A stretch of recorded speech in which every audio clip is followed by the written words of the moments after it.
الصلاة والسلام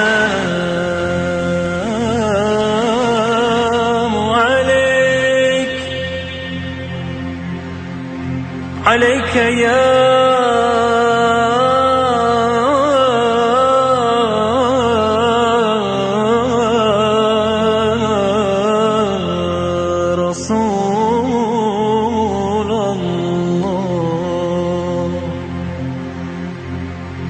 الصلاة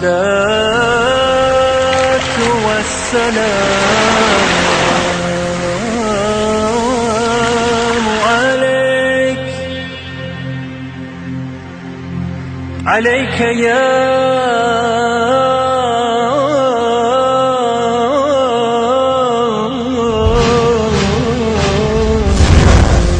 حبيب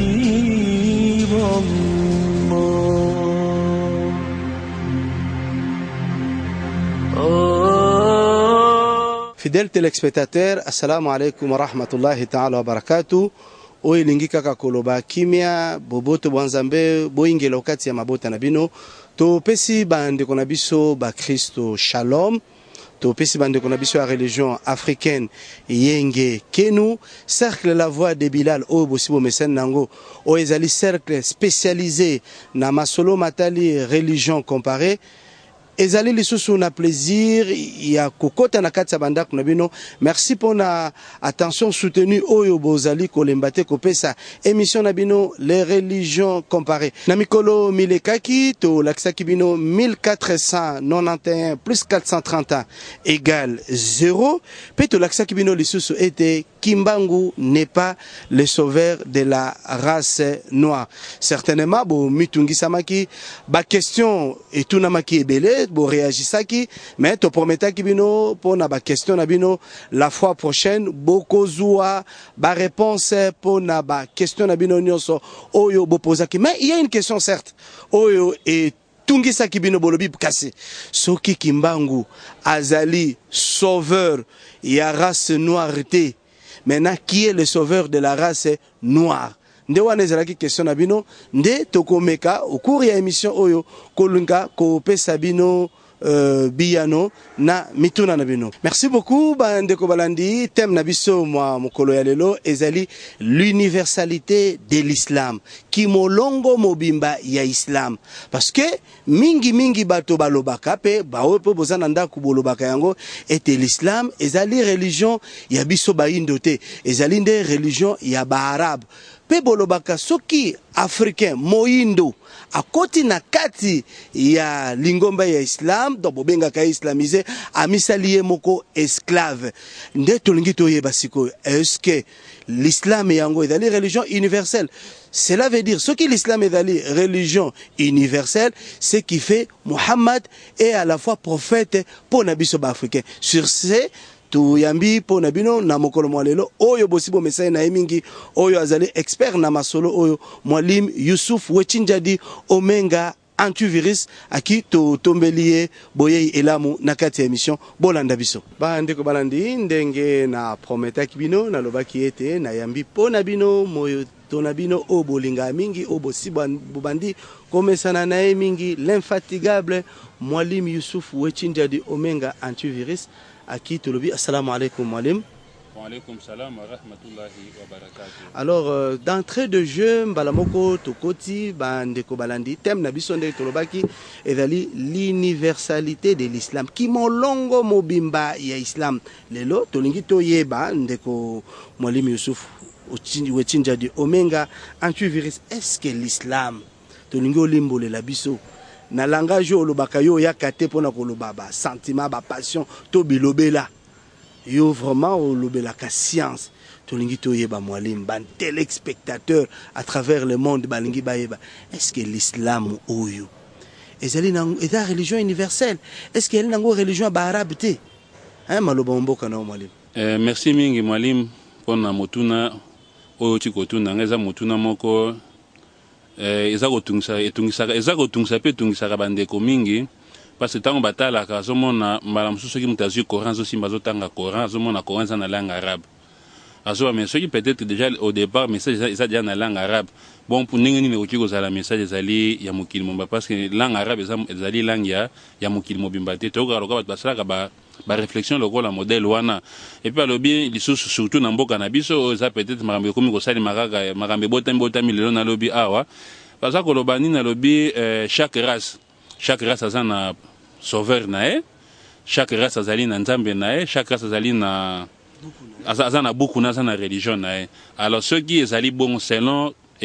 biyamba wana ekozala clairement que Mohamed akoki jamais kozala sauveur mpona baindo to sauveur mpona mokili mobimba parce que mokili mobimba ezali eza barabe te parce que tozali na barace ebele la race ya barabe ezali kaka moko na kati ya barace 4 races principales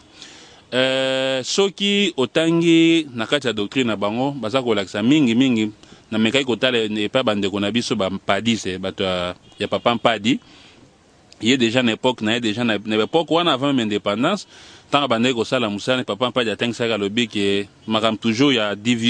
division raciale et alobi emoni epai ya barabe par exemple sauveur na bango ezali Mohamed et puis Mohamed kaka ye moko te epuis na bab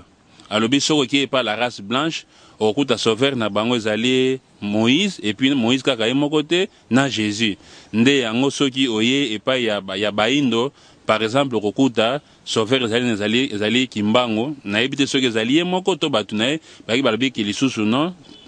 kimbangu kaka ye moko te na papa mpadi mpe lisusu donc eza lokola na kati ya chaque race eza lokola na des sauveurs baarabe bazali na Mohamed na bab bamindele baza na Moïse na Jésus et puis baindo baza na papa Simon Kimbangu et puis na ye moko papa mpadi et puis kuna okuta bakrishna bazali donc wana ezali civilisation na bango bazali kopesa et puis soki otali so na mwa mikolo elekaki na 2010 ntango tokendaki kosala mwa ntango moko akopose ndeko na biso motuna donc ndeko na biso papa nkusu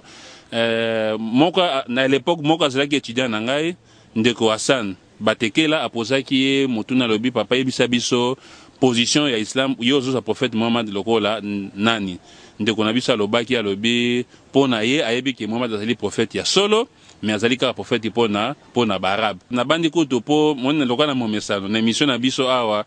les religions comparées tolingaka toujours koillustre makambo avec des images donc bandeko bakoki kolanda yango mpo bayoka baza na confirmation ndenge ndeko na biso mpe alobaki matondo mingi papa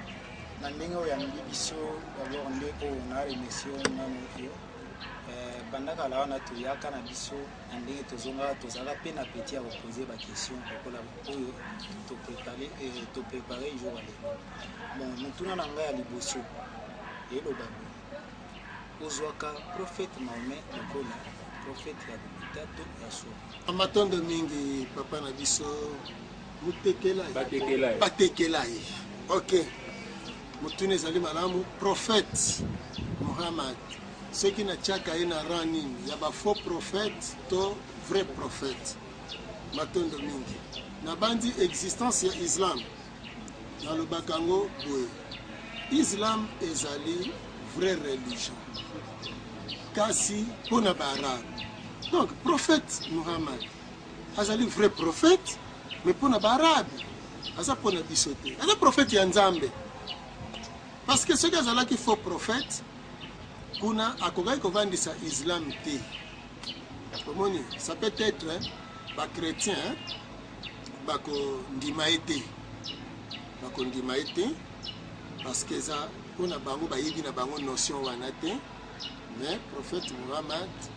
azali vrai prophète mpona barabe. Merci bandeko balandi bouti kolanda sans commentaire bolandi parti wana esika mfumu nkusu azali koloba ete Mohamed ya solo azali vrai prophète mais kasi pona barabe nde yango wana tozongi epai ya ndeko mwalimu Yusuf o malobezaki na mboka na yo impression na ezali nini par rapport ya image wana oyo to balancer parce que tu yebi que la voix de Bilal spécialité nango yali et illustraka je crois balandi illustration est-ce que maloba omboka na merci mingi mwalimu na ndenge ozongiselinga maloba commentaire nanga omoni lokola ndeko na biso mfumu kusa oti koloba awa ke mpona ye Mohamed azali vraiment prophète ya solo mais azali kaka mpona baarabe to bien ezali problème te ezali point de vue na quand même asali déjà un pas mais ça n'a pas mosusu esengeli lisusu akosala parce que moni ezali lokola likambo ezali omoni likambo na totalité nango ti momoni un aspect ezali devoir na biso ya kolakisa bato sikoyo aspect mosusu pa mosusu oyo etikali na bandeko basala parce que oyebi bato mosusu kutu bachercher mosusu baorientaliste surtout balobaki eloko moko bope bakamwisa bato mingi na mokili balobeki omoni makambo question kolobakisa islam ezali religion universelle na vivant prophète ezalaki nango bongo te na vivant prophète islam ezalaki kaka une religion arabe ce n'est qu'avec la mort du prophète nde ba oyo bayaki na nsima bayaki kosala nini bayaki kokomisa islam ekoma religion moko epanda na mokili mobimba mpe na bandi ata bandeko na biso ya nzela kongo bandeko na biso ya nzambe bokoko balobaka eloko wana ke muhamadi ye ayaki kaka mpona baarabe mais ezali kaka nde bato mosusu mpona kolunga kokolonize peuple mosusu nde bayaki kosala bayaki koprésente islam comme étant une religion universelle or en réalité islam ezali religion ezali universelle te wana ezali maloba na bango mais soki otali lokola ntango bango baza komama lokola bongo Coran ezali déjà en avance par rapport na bango po ezali na verset moko na kati ya Coran nzambe azoloba alobi Muhammad yo ozali vraiment prophète ya solo ozali prophète ya nzambe mais la plupart bato nde bango bayebi te ozali prophète ya nzambe mpona mokili mobimba mais bato nde ebele basali nini bayebi te donc ntango otuninga impression na ngai par rapport ya moto alobi Muhammad azali prophète ya solo mais mpona barabe na oyo alobi ke ezali prophète ya solo mais université islam eyaki kaka kosalema ntango ye asakufi na kotia bango na kati ya pania koloba kaka ezali balobi bongo na kozanga koyeba sikoyo eloko bango bazangaki koyeba nde sikoyo eloko tolingi tosala nini tolelo tomemela bango mpo ete soki ya solo Muhammad azalaki prophète ya solo auti epai ya nzambe to soki nzambe atindaki ye mpo na mokili mobimba ezali ngai Yusufu te to yo imam mwalim imidi te ndoko akoyebisa bato ke te Muhammad azali kimia nzambe ezali likolo na ye na famille na ye azali atindamaki mpo na mokili mba te ekozala ye moko moto akosala nini akolakisa biso à travers maloba na ye attitude na ye mpe comportement na ye nde tokoka koyebaki ya solo ye atindamaki mpo na mokili mobimba to kaka atindamaki mpo na nini mpo na barabe mais avant nakende peut-être na banda kopesa bapreuve oyo eza kolakisa des preuves indiscutables oyo kolakisa biso ya so Muhammad atindamaki mpo na banani omoni bato mosusu bazalaka na bizaleli mansoko mona azwi verset moko ya Coran aya tank peut-être bazobaki no Muhammad otindaki yo olamusa mbala mosusu baarabe baverset bona kati ya Coran ezali liya bakomona bango bakotelema kaka na version mpo babi te omoni awa te laseki Muhammad azalaki ka prophète mpo na baarabe mpona komeka kosesa bato tolobi boye soki kutu moto alobi bongo asani na erreur koloba azalaki kaka mpo na barabe mais eza na verset moko na kati ya Coran waanzira shiratika la karabine teya baproche teya bata famille na yo alobi si eteke teya barabe oteya mokili to teya bata mek te alobi ateya kaka nini ateya kaka bato ya famille na ye mais soki omoni tobi tolanda logique oyo logique ya mabe kozanga komona likambo na d'une manière générale moto mosusu akoki koya kaka telemi kaka na verset ya Coran na kopesa awa alobi ke te boza na erreur Muhammad kutu azali kutu prophète mpo na barabe te mazali kaka prophète kaka mpo na propre famille na ye parce que verset oyo ebisi ateya mokili mobimba ateya barabe nyonso te mais ateya kaka famille na ye moko or ngai naza famille ya Muhammad te physiquement ye mpo za famille ya prophète Muhammad te sallallahu alayhi wa alihi wa salam. Est-ce que vous comprenez côté problème ezali sikoyo tokosala lelo tokosala biso guerre ba verset te parce que na pesa ki verset oyo pona kolakisa logique que bato il faudrait se dépasser ba mona makambo na angle ndenge yango sanini na angle ndenge yango sengeli po muta ko tanga verset ya Coran te oyo atangela kutango ta classe ta habita ndenge kitaki te pone kitaki ameka kokoma na ba conclusion mo oyo ezali pour la plupart malheureusement erroné totuna ye moko prophète Muhammad sallallahu alayhi wa sallam donc lingi kolobaka kimia nzambe za likolo na ye na famille na bato balandaki na nzela ya semba kimia nzambe za likolo na bango nyonso siko totuni prophète Muhammad nzambe atindaki yo pona mokili mobimba to atindaki yo kaka pona barabe parce que moni soki lelo nga na bina pesa réponse mais ozalanga nazo pesa réponse ezali ngai Yusufu nga na za prophète te o batindaki ezali ngai te yende batindaki ye au monde abike soko lingi o juger mutu ko juger mutu te na biyokela juger ye tozwa vision tozwa idée par rapport na ye sur base ya makambo oyo ye moko alobi to oyo ye moko asalaki nini asalaki et non pas peut-être sur base ya makambo oyo bato mosusu balobi po so debi to bato mosusu balobaki nini nde omona ekomaki non ye ayaki kaka mpona baarabe mais eza na bato mosusu mpona bavision moko hégémoniste mpona koluka kodomine bato mosusu nde babaki nini islam ekomi religion ya bato barasi nyonso so biso tozwi kaka epa na ye oyebi eloko moko esalemaki toza na l'an 7 ya Égir l'an 7 ya Égir eloko nini esalemaki na époque wana eza na mokolo moko boye prophète avandi na badisciple nalobi ke lobi na ntongo ekosenga tosala réunion moko boye na makambo ezali très très important oyo esengeli nayebisa bino ekomaki lobi na yango wana badisciple baye bavandi après prière ya ntongo prophète azwi maloba nga nasengi na bino bosoutenir œuvre islamique oyo bosoutenir mission nanga naza nango parce que tozali prêt prophète osali tosoutenir yo nde prophète abi lokola bozali prêt kosoutenir ngai nazali kosala mikanda donc naza kotindela bato mikanda ok naza kotindela na donc ezali correspondance tobenga lokola correspondance diplomatique parce que déjà na makambo ezosalima prophète aza na kati ya Médine. Vous comprenez? Pour déjà dans le Médine, le prophète a un dirigeant à tout un état islamique qui na Médine. Donc nous avons un bino comme émissaire ambassadeur nangai. Nous avons un ambassadeur wapi, mouton tourne ambassadeur wapi. Et pas il y a ba souverain, c'est-à-dire ba mikondi. Il y a époque nae. Ba mikondi yango. Toko ba sur ça ba mikondi nini. Et puis mikanda ba comment que zali mikanda nini. Prophète a poni à peu près une dizaine ya ba compagnon apesi ayebisi ba scribe nae ba koma mikanda ba scribe ba komi mukanda prophète azui so nae a marqué en pona sekezali mukanda uti pa et pas nae apesi na chaque disciple yo kende boy yo kende boy yo kende boy siko ba disciple masani ni bazui ba lettre ba memi yango esika bato oyo ba mikonzo batindelaki bango nde siko to banda ko découvrir chaque lettre et puis na nani oyo batindelaki ezali belema ko permettre to yeba est-ce qu'il y a solo yé prophète wana Muhammad pour abalobi na sa prophète nzambe mais pona ba arabe ça dit quoi ba faciliter biso déjà tâche ya kondima ki ya solo azali prophète ya nzambe mais siko difficulté na biso na bango ezali wapi pona ko ba ke peuple ne ezali peuple nini biso bi peuple ne ezali mokili mobimba bango bete peuple nezali kaka barabe siko totala siko awa Muhammad na l'an 7 de l'Égypte nazo préciser bien ezali te kakufaki to abelaki to nini tout ça beauté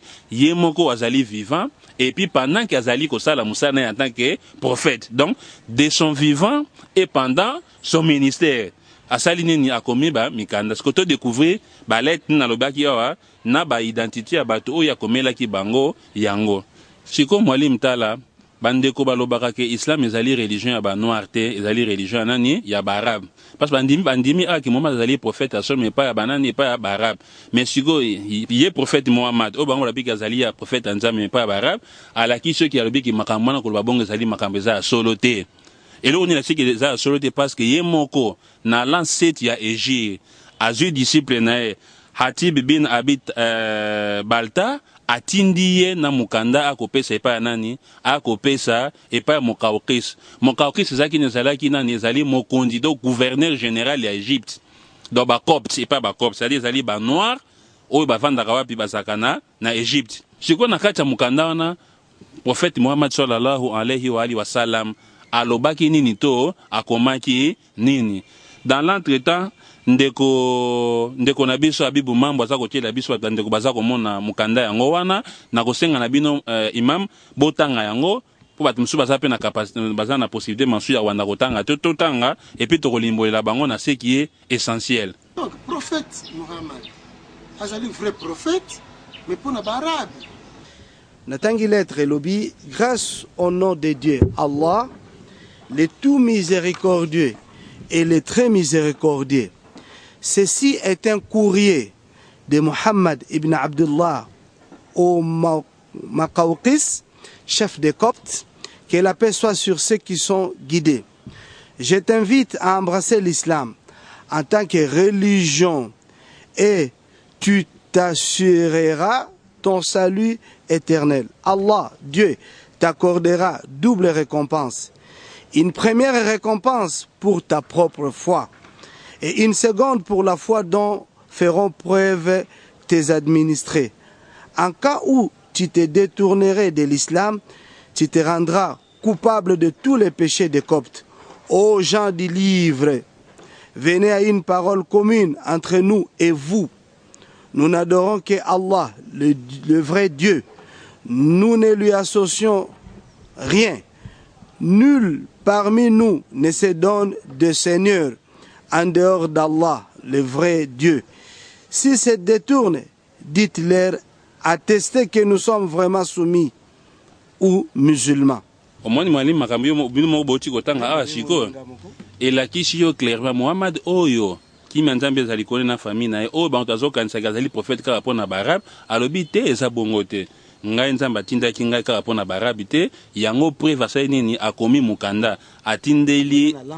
na l'ancêtre de l'Égypte atindeli un roi noir. Donc c'est Mokaokis égyptien, c'est-à-dire un gouverneur égyptien, Mokondiaba, noir na carte Égypte, a dit le Mukanda, à l'objet qui a invité au embrassé, c'est-à-dire quoi, au coma musulman, kaka yo mon côté, yo, na batu o yo bazali na seya, ki bokondi, c'est-à-dire, na yo, na batu za kokamba. Tobo sanate, kore la kistibiso clairement lobby pour l'ele ke, Muhammad, na nzambe bazo sa Muhammad alobi nini, na kitela ki yo Coran, pose à la interprète, na po expliquer batu, o makambo ekiti pona bango c'est-à-dire Muhammad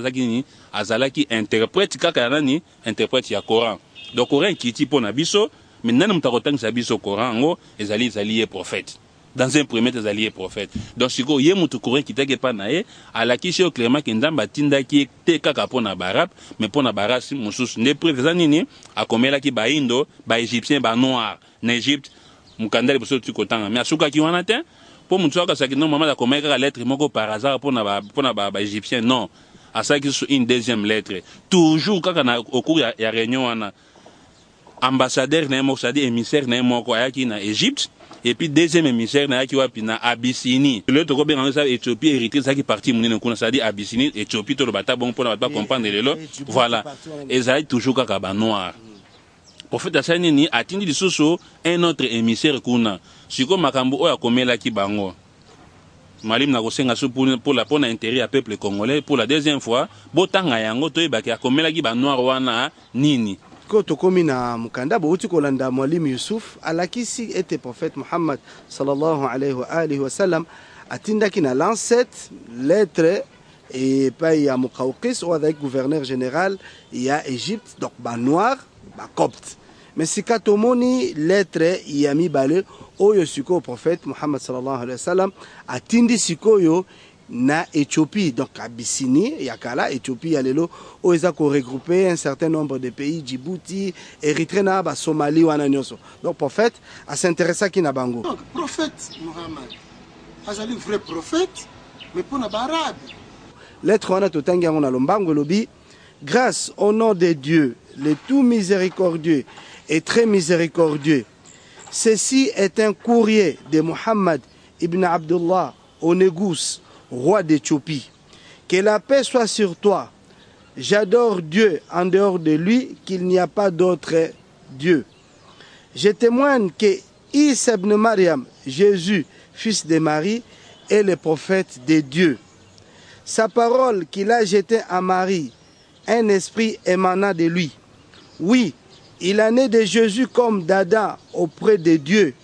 Dieu l'a créé de terre, puis il lui a dit, sois et il est. Je t'invite à l'adoration de Dieu, un, l'unique, celui qui est sans associé, qui te demande de lui obéir et de suivre ma religion. Témoigne de ta foi en Allah, c'est-à-dire en Dieu, celui qui m'a remis ma mission prophétique. Le roi d'Éthiopie doit savoir que je suis le prophète de Dieu.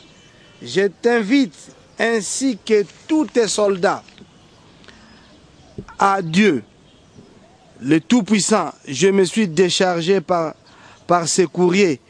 et l'ambassadeur que j'ai été envoyé de ma lourde responsabilité envers les hommes. Tu es de ceux qui sont avertis. Que la paix soit sur ceux qui sont bien guidés. Merci, Mwalimu Yusuf Ochinja d'Antivirus. Ngai, en tant que modérateur, on a tangi. Vraiment, ils ont comme Sangayo, n'habito surprenant à Kabisonga, bon, on a surpris. nde napesi yo sikoyo maloba okomante nano lettre wana oyo ngai nauti kotangela bandeko balandi. Merci lisusu mwalimu Mimidi ndenge oti kotanga na bandi maloba oti kotanga eza na 2 points oyo ezali vraiment très essentiel bandeko fo bacha mate bandeko bachaki mate pe na osenga ba meka ko comprendre yango oyi prophète alobi tanga atindi messager na ye epa ya ba noir au moins atindaki ba noir liboso ya égyptien ba noir ya mibale prophète atindeli bango mukandeza banani ba abisine ba éthiopien abi akomeli pe nani akomeli te peuple te akomelaka roi ndalobi ke na sengi na yo roi Négus. Donc Négus c'est le roi la pharaon ça ka titre Négus pesa titre donc roi à époque on a kati abisini prophète akomeli mukanda lobi ke na sengi na yo roi na kati Éthiopie na abisini osala nini Olanda on dit ma religion c'est-à-dire au croire en tant que prophète au koma musulman et par le besuka kaka na yo moko te nanani na batu na yo. Vous comprenez, ça dit quoi? C'est un message d'islam ezali religion oyo prophète aye kakate pour na barab mais à la kisio qui aye kaka pour na barab te mais pour na batu nyoso c'est pourquoi atindaki des lettres na l'an 7 awapi na mokina biso ya Afrique. Choki lelo mutabimi alobeki Mohamed azali prophète pour na ba noir te. Ça dit quoi? Azali aza orge. Aza comme musaza orge. Il faut beteler s'il faut passer carton jozali orge papa. Ça dit quoi? Au BTL, s'il faut payer ta carton jaune. Pour rouge, peut-être que au longo, les mabus, on a toi, la poste na bango. Donc, bah, qui mais, ça dit, on te dit, bah, ça là qui pas mon, ça dit, bah, kota qui na match. Si vous faut bête un match bien, il faut respecter la règle et agir. Parce que si vous respectez la règle et agir, vous ne commis origine. Bah, prophète Yanzambe mais kaka pona barabe donc bakota ki na match bien ba respecter ki règle ya match té c'est-à-dire quoi il fallait que ba respecter ba règle nyonso pour ba la penda ba joueur retenir na kati équipe ango donc pour ba la penda impliqué na kati makambo ango donc les faits ba ba bikata prophète ya solo ti pa nzambe c'est une vérité mais tant ba ba zaika prophète pona barabe non ba lobi vérité té balobi une partie à vérité azali prophète pour na barab mais aussi pour na bato mususu ndemoni awa preuve ezali mutu mususu te de son vivant et pendant son ministère prophète Mohamed akufa kite ke wa sekunda tindi bato te yemoko azana bomoi basali mikanda ba script na ba komi mukanda ye atika ka so pona wasakazeli d'accord na makambo ekomami nde atindi bato ba en Égypte et pas ba noir et puis ba na Éthiopie pas banani et pas ba noir pe alobini yoka mamusali deuxième makambo ba ke importer zani alobi ke tant on a nazi mukanda na sina komeli bin ça dit quoi na sina avertir bino na sali na longoli déjà charge de ça ko pesi na kati epon na ngai ça dit en tant que prophète on nzamba tindi et pe pona ba noir il devait faire de sorte que message ne sa ni comme là ba noir ndomoni lokwa sala ke sakini ni atindaki ambassadeur na wapi awa na Afrique bayaki des ambassadeurs moko ake na Éthiopie mususu ake wapi na Égypte et pas banani mindele était pas ba noir de ceux qui le bino kaka soko ino comprendre était pe maramoto zo na ba lettre prophète akoma ki ti lelo ba lettre ezali présente na kata ba musée ba différents musées na mokili oyo donc so ba ke ko luka yango bako retrouver yango donc prophète la kisi biso ye moko à travers action prophétique na mission prophétique ni kazali prophète ka rapport na barab te mazali prophète pona nini mokili obeto lo banini pour le quoi to pesi des versets lo banini awa prophète ali prophète pona barab Mohamed ali prophète pona barab et puis pona baindo donc c'est Mohamed ali prophète a solo te panza bloka bolobaki et qui yemo ko atindeli baindo mukanda bandimela ko sauvera baindo za sunani. Bandeko toza ko rappeler toza toujours na kati ya thème nabino l'islam comme religion universelle ndenge mwalimu Youssouf Ochinjadi azako lobape azako démontrer ango je crois bouti kolanda vidéo oyo elakisi ke bandeko bazoloba prophète Mohammed azali prophète yanzambe mais kaka pona barab mende ko mwalimu Youssouf Ochinjadi omenga antivirus alakisi les deux lettres au prophète Mohammed sallallahu alayhi wa sallam atindelaki roi gouverneur général d'Égypte na l'ancêtre Muqawqis pe o atindelaki Négus Najashi ndenge ba musulman ba benga ka Najashi o azalaki gouverneur ya Éthiopie donc Éthiopie ezalaki regroupé ba ensemble ba mboka ebele ba Éthiopie ba Érythrée ba Somalie ba mboka nyos ezali pene wana pour que yepe à se convertir mais maintenant to moni awa bandeko parce que ngana da modérateur na bino maloba ya batuana na maloba ya prophète et c'est contredire ce qui fait prophète Mohammed alobi likambo mususu alakisi polele ke ya lui aussi prophète pona banois donc en d'autres termes ndeko mwalimu toloba sincèrement loba vraiment clair hein ku balukate donc prophète Mohammed tu ko affirmer qu'il allait aussi prophète ya ba noir parce que bandeko balobi ya ba noir te mais yo yeli biso ba preuve ndeko mwalimu ndelo kutondimela ka yango o yeli biso ba preuve otomoni bandeko balandi o ngana za ko représenter pe ba moni yebisa biso en d'autres termes. Maintenant, parce que question à Batezala qui est maintenant le vrai sauveur, il y a race noire. Donc on peut affirmer en d'autres termes que Mohamed Azali aussi sauveur et race noire. Merci ming mwalim pour la motuna na bande za utulikambo bo mitungisa na bino kutute parce que boy ba ke base na biso sanine. Bande ko lobi que Mohamed Azali prophète ya sola uté pa ya Nzambe. Vrai ou faux? Bango ba lobi yango Mohamed Azali prophète ya sola uté pa ya Nzambe. Parce que problème ezala qu'est-ce qu'Azali pona bango ba Azali pona Barab Nzambe atinde Nzambe ya solo atindaki pona nini kaka pona Barab mais siko ye moko oyo mutaote pa ya Nzambe alobi te ezali faux ko bakinga batinenga pona Barab alobi nazali prophète pona Barab et puis pona ba noir preuve apesi biso sanini mais ce sont les deux lettres qu'il a envoyées ici en Afrique peut-être ba totan ba lobaka bongo ezali peut-être basana ignorance ya bayebi makambo oyo te ya to sanini to memeli bango preuve ya kolasa ke Mohamed ezali fait historique indiscutable mutu moko data atika kochata tembela makambo asa te que ya solo de son vivant et pendant son ministère le prophète Mohamed avait dépêché ses émissaires ici en Afrique entre autres en Égypte et puis en Abyssinie. L'ambassadeur ne bayaki porteur de lettres. Bayaki na ba lettres, basani ba pesi les dirigeants de l'Afrique à l'époque. Na ba pesi kuna mukaokis na Égypte, ba noir basaki kuna gouverneur général na ba mukaokis a pesi mukanda Mohamed a ebisi alobi ke prophète Mohamed abinini ndimela Islam. Yo na batuna po bozanini bozwa bolamu ana mokili ase pe na mokili ya lobi de même atindeli na Négus na Abyssinie to bengata lelo Éthiopie akomeli bazaki ba noir akomeli mokonzi na mokanda bike na yo na batuna bosala nini bondimela Islam soki siko Mohamed bolobi azali prophète asote pa Nzambe a bengi ba noir bandimela c'est-à-dire parce que sauveur ba noir ikoza sona. Est-ce que Mohamed abaki na komeli mokanda bozela peut-être mutu moko bakobima kuna peut-être na dans ça que likambo zali clair likambo zali polele Mohamed en tant que sauveur en tant que prophète venu de la part de Dieu bino bozo reconnaître que Nzambe mutatinda ki mais alobi ke bino boza na erreur ko bakinga batinga kaka pona barab abaksi na bino zaka pona barab te mais nazali lisusu pona banani pona banoir parce que yo ki ngoluka so prophète muso sauveur pona banoir wapi pour ya le ABC yote ke en attendant bozana ngai peut-être mutu moko bakwa ko bimana na ba siècle ko yaka après ndako za mobiki tando te bolobi bien azali mobiki azali prophète aute pa nani et pas Nzambe 10 sur 10 pour na partie wana pour na partie wana kaka azali prophète ya solo te pa Nzambe aussi 10 sur 10 oh pour na azali kaka pour na barab te 5 sur 10, c'est-à-dire bolobi une demi-vérité. Il faut que ça soit prophète pour na barab, mais aussi pour na banani, pour na ba noir. Alors, ceux qui prophètent azali motindami Nzambe, ya solo pour na barab et puis pour na ba noir, c'est-à-dire quoi azali sous prophète azali racialité. Donc pour na ça prophète azali sous racialité ndoko mona asala kinini. Alobi ke arabe azali supérieur ya noir te. Noir aza supérieur ya arabité pe mondial aza supérieur ba race mususu ante si ce n'est par la piété donc malobanaye prophète Mohammed sallallahu alayhi wa sallam alobi nini po ba mususu baza na complexe ba race te mondele akoma mutu mwindo akoma mondele mwana za langage ba complexe Mohammed abiki te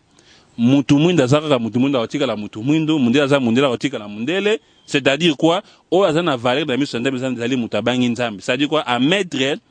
la crainte de Dieu comme état critère excellence. Pour tout ça, on a le roi sur la zamundele, des salles à commis supérieur. Pour faire d'habiter, le col en ganta batina yinga pour na mokili mobimba, pour na baras nyoso, race mon côté, et allez du cola race, mon sous. Donc, moi, ceux qui africains comprennent le message à l'islam, à cause on a complexité. Notion supériorité à race exacte. Et ça la kate, mutu pa gauche le quoi ngana zali arabe ngana za supérieur ba ne prophète à solo o bandu ba biki prophète a ote pa Nzambe nda lobi bongo que arabe azali supérieur ya noir te noir azali supérieur arabe te, pe blanc azali supérieur à race mususu te, père. Donc aucune race n'est supérieure à l'autre race si ce n'est par la piété. Quand azali ko banga soki oza mutu muindo bangi nzambe koleka peut-être mutana na race mususu nde wana ko banga na ko bobangi na nzambe nde mtu salo sani no komi likolo. Awe zali te ke mutu munda koma mundele to mundela ko koma mutu muindo te. Wana zali enseignement ya complexe ya nini ya complexe. De ça métier batunyo so bazana nini bazana même rang d'égalité. Ndesko moni prophète oyo aye pona toutes les races. Prophète Mohammed sallallahu alayhi wa sallam nde pona pona toutes les races. Mais asuka ka na balettre pour tout ça ka sakeno azek ce que to tche accent mingi sur les noirs parce que biso ça ba noir. Au moins tati kombo ya nini ya groupe na biso te cercle la voix de Bilal parce que Bilal azala ki moyindo lokola ngana yo. La téléspectateur peut battre une question à cercle la voix de Bilal. Bilal wana ezakana ndoko na bino ou bien nani? Ah très bien, peut-être tout ça ça peut-être ça moi na ngai manso peut-être ça no côté ça koko na ngai bon eza peut-être baza libre effectivement baza libre ko se poser wana omoni mutuna tunza mutuna moko ezali c'est ça mutuna mutuya makasi mutuna oti ko tuna nga problème ezali nini tulobaki poto lukato eba soki Muhammad sallallahu alayhi wa sallam azali prophète kaka pona barab to azali prophète pona mokili mobimba il fallait que to interroger ye moko to interroger yo kwa ko tuna ngai te ngana ko tuna te interroger nani ye parce que c'est lui qui est le porteur du message. Dans le porteur du message azali habilité ya ko yebisa biso nta matinda ke pona peuple nini siko atomoni awa alakisi à travers mikanda oyo asalaki ni na koma ki atindelaki vers les gens qui sont d'une autre race que lui. Les choses comprendre le quoi ça dit quoi atindeli parce que on a bika race arabe non demande zo baza race arabe mais surtout la mukanda atindeli awa atindeli banani ba noir et puis ça na mikanda mso akomaki autozi ta kotanga ngo ate parce que nous parlons ici en Afrique mais ce message nem ça ko s'adresser na peuple africain nde tozi kaka o esali ni etali bango et ça na mukanda mso akomelaki ba romain asenga ki bamba sala nini akomela ki César basala nini bakota na carte d'islam ezana mukanda mususu akomela ki nani akomela ki pe ba roi ya nani roi ya ba iranien asenga basala nini ba perse basala nini bakota na kati ya islam. Donc ala ki choc le soki mutu akomeli ba perse akomeli ba romain o baza mindele et puis akomeli lisusu ba noir na akomeli pe na ba arabe lisusu. Donc akomeli loko la quatre races déjà parce que yo benga prophète za prophète ni aza prophète ya ba noir toi prophète arabe tu es prophète universel. Donc message au un message ya racité mais ali message ali kotala toutes les races du mais islam s'adresse à l'homme mutu wana ndi azalaka soit azali arabe to azali noir to azali mundele to azali donc azali à cause de la race mais l'islam s'adresse à qui s'adresse à l'homme pour na kola sa caractère na ki ntamba tina pour na mokili mobimba c'est pourquoi il a écrit des lettres aux autres races aux dirigeants des autres races pour asengi bango bakota na kati islam non pas seulement eux mais aussi leur peuple. Mais tala sikoyo asuka ki wana te mwalimu pour na ça voilà un vrai pédagogue asali aye na théorie maintenant il faut qu'il a passé sikoyo na pratique théorie za ki nini akomi mukanda atindi pas ba noir atindi pas mindele atindi pas ba romain etc. On se comprendre wana zaki pour na nini za théorie parce que tala sikoyo du point de vue pratique et le prophète asalaki pour na kolakisa ke azali prophète non pas ya barabe seulement mais prophète pour na mokili mobimba mais il avait aussi des disciples issus des autres nations.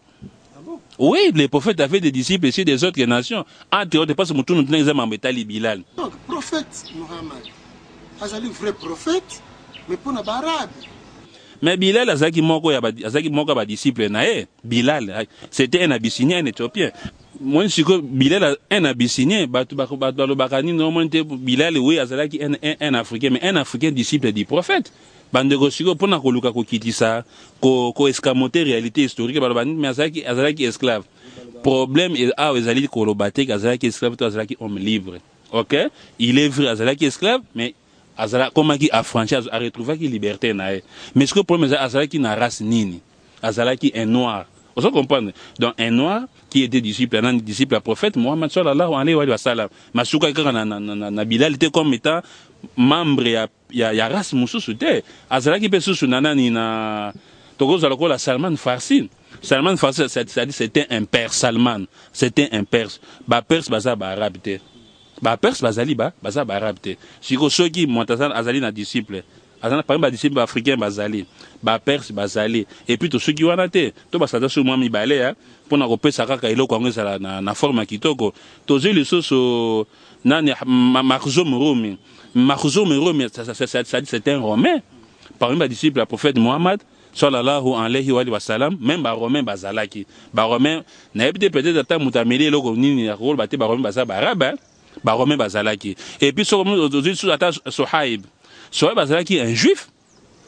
qui s'était converti dans la religion nini na religion islamique bango nyonso na les juifs ba juif baza ba arabe te aussi ba juif aussi ba africain aussi ba romain tout bazalaki ba disciple ba perse bazalaki ba disciple bazalaki ba disciple ya prophète Muhammad sallallahu alayhi wa sallam. Ce qu'on m'a en résumé soki mutu yo lobi gazali prophète ya nzambe ya solo mazalaki ka pona ba arabe ya yepi ya lobi ya solo ngana prophète ya nzambe o ya solo mais sikoyo nzambe atina ka pona ba arabe te pona na l'accepter que nzambe atina pona ba arabe te na komi mikanda na tindeli ba africain ba noir na bengi bango bandi melanga en tant que prophète nzambe atina pona mokili mobimba akomeli ba africain akomeli lisusu na bande kone moko ba arabe akomeli bango abengi lisusu na ba romain akomelaki César Mukanda abengi lisusu na ba perse akomelaki mokonza ba iranien mukanda bengi bango binini boya bokota na kati ya islam asuki wana te pona ko concrétiser makambo asalaki azui lisusu même ba disciple andimi baza na kati ya religion na ye bato oyo bazalaki ba arabe te totangi bakombo ba Bilal totangi ba Makhzoum Rumi totangi ba Sohaib totangi ba Salman Farsi bazaki ba arabe te bazaki parmi ba disciples oyo bazaki kozana prophète Mohammed pona ko pesa caractère universel ya mission na ye siko soki mutu ye auti bolobi auti prophète asauti pa nzambe asali nyonso oyo siko pona ni olingi après ye pona bi na sabe prophète ya suka siko pona ni olingi après ye okinde luka mutu mususu non soit disant sauver à la race noire omoni sikoyo makambo ndenge ezali to tabiki match ezate makambo ezali polele ndo mona ata bazokoma ba livre na bango mais jamais bazo toucher ba point oyo bawangani te ke prophète Mohammed azali na ba disciple ici ya baras non baras mususu bawangani yango te et puis bakoki jamais ko wangana ke prophète Mohammed atindeki ba lettre na ba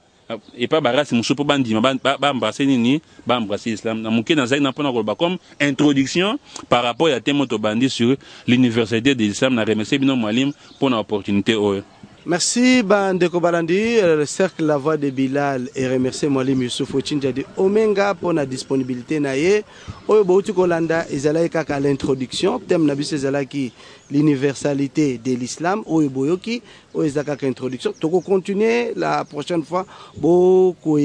hésiter te ko pesa ba réaction na bino prochainement ba question ezebele Mwalim na ko memela ba question nde tokutani ndambalasima kimia okati yama bota mabino.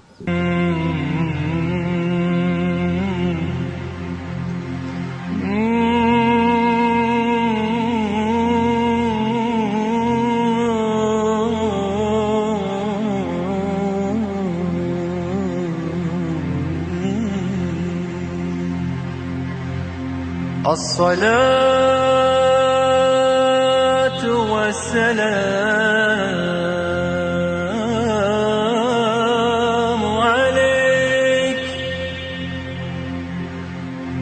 عليك يا